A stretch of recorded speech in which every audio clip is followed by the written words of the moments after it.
Muito boa tarde desde a sala de mercados da IG Markets. Vamos então fazer o apanhado desta semana e a antevisão da próxima semana nos mercados.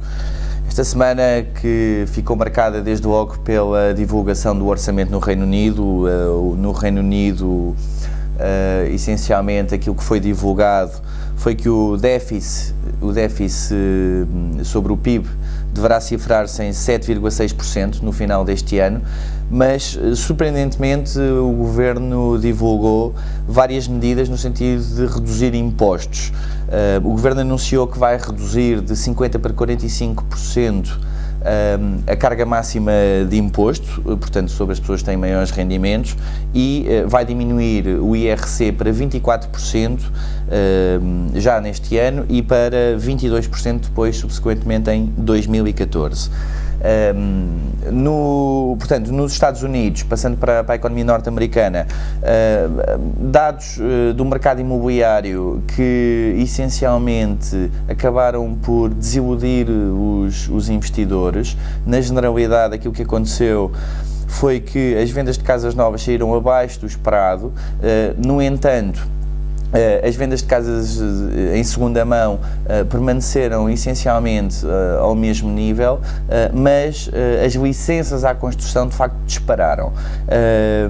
Vamos ver então na segunda-feira como é que são divulgadas as pending home sales, portanto, essencialmente contratos que foram assinados, contratos de promessa, e se concretizam ou não, portanto estão pendentes, não é? São vendas pendentes. Vamos ver como é que essa situação evolui e, portanto, é um dado que vale a pena acompanhar na segunda-feira. De qualquer das formas, o mercado imobiliário norte-americano, essencialmente, a conclusão a que chegamos destes últimos dados é que recuperou entre 10% a 15% no último ano e agora tem apresentado nos últimos 2-3 meses uma manutenção no mesmo nível.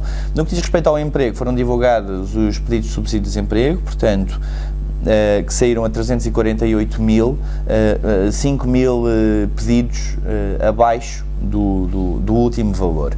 Na zona euro foram divulgados os sempre importantes PMIs e aquilo que aconteceu foi essencialmente números muito abaixo daquilo que se estava à espera. Portanto, o PMI, apenas para dar aqui uma pequena introdução, é uma sondagem que é feita a diretores de compras, portanto, daí o nome da sigla Purchasing Managers Index, portanto é um índice, centenas de empresas e que tem um número de 50 que constitui a barreira que separa a contração de expansão. Portanto, acima de 50 o setor está em expansão, abaixo de 50 estará em contração.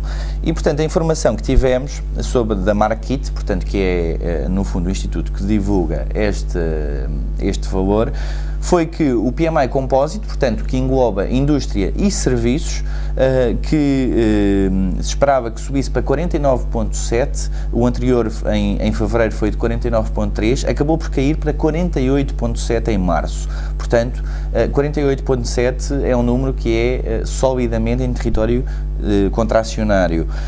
No que diz respeito aos PMIs individualmente, portanto, quer para a indústria, quer para os serviços, aquilo que notámos foi um abrandamento da atividade a todos os níveis e, especialmente preocupante, um abrandamento da atividade na Alemanha e em França, que são capazes de evitar uma recessão ou uma contração do produto neste primeiro trimestre, mas será pela margem mínima. E, portanto, vamos ver como é que as coisas evoluem a partir daqui, mas aquilo que se nota é uma tendência para um abrandamento da atividade económica. No Japão foi divulgado o dado que surpreendeu muitos analistas, portanto, essencialmente, o Japão reportou em fevereiro um surplus, portanto, acabou por não ter déficit da balança comercial, mas sim um superávit da balança comercial. Isto vem contrariar uma tendência que se estava a verificar nos últimos meses ou nos meses recentes. Enfim, as exportações japonesas foram muito penalizadas por um iene muito mais forte, e o facto do iene ter desvalorizado neste último mês e meio, cerca de 7% face ao dólar. O dólar iene subiu bastante, de cerca de 76 para 83, 84, fez com que as exportações japonesas fossem estimuladas e, portanto, isso acabou por ajudar bastante a economia japonesa. Também da China tivemos a novidade de que o Banco da China reduziu em cerca de 200 pontos base para 18,5% os Reserve Requirement Ratios, portanto os requisitos de reserva mínimos, por assim dizer, que o banco tem que ter, para o Agricultural Bank of China. Portanto, isto o que é que vai fazer? Vai fazer sobretudo com que existam cerca de 3,6 mil milhões de dólares, portanto cerca de 23 bilhões de yuans, disponíveis para empréstimo, sobretudo em áreas rurais. E, portanto, o Banco da China está atento ao abrandamento da economia e, de facto, acaba por estar a tomar medidas no sentido de contrariar esse abrandamento, quando há cerca de uma semana o Sr. Wen Jiabao tinha vindo dizer que a economia chinesa iria ter um crescimento na casa dos 7,5%.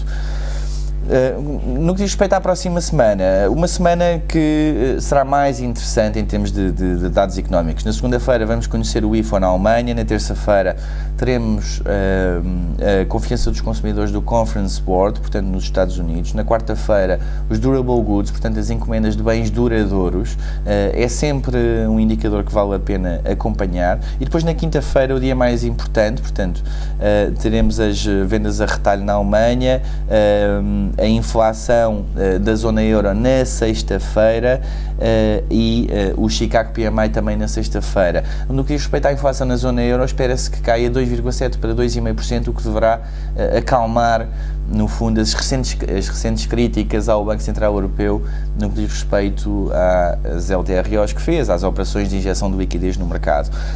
Quanto aos mercados acionistas, tendo em conta que no próximo fim de semana vamos ter cimeira da União Europeia, faz sentido, e a cimeira é essa, em que à partida se vai decidir se aumenta ou não se aumenta a capacidade do mecanismo do ESM de 500 para 750 mil milhões de euros, fará algum sentido que os mercados continuem a negociar em banda. Portanto, não se espera uma grande alteração de direcionalidade na próxima semana, portanto, range trading, a não ser que tenhamos alguma notícia de especial importância e algum indicador destes que eu referi que acabe por penalizar ou animar os investidores de alguma maneira, mas caso contrário acreditamos que os mercados vão continuar, portanto, a negociar em banda nestes últimos mínimos e máximos recentes, em antecipação à cimeira que será de extrema importância para o futuro da própria zona euro e para a evolução da crise de dívida soberana, sendo que esta semana as yields dos 10 anos de Espanha voltaram para níveis de janeiro, acima dos 5,5%, e de Itália para cima dos 5%, portanto claramente o problema ainda não está completamente resolvido. Desejo-vos uma boa semana e bons negócios.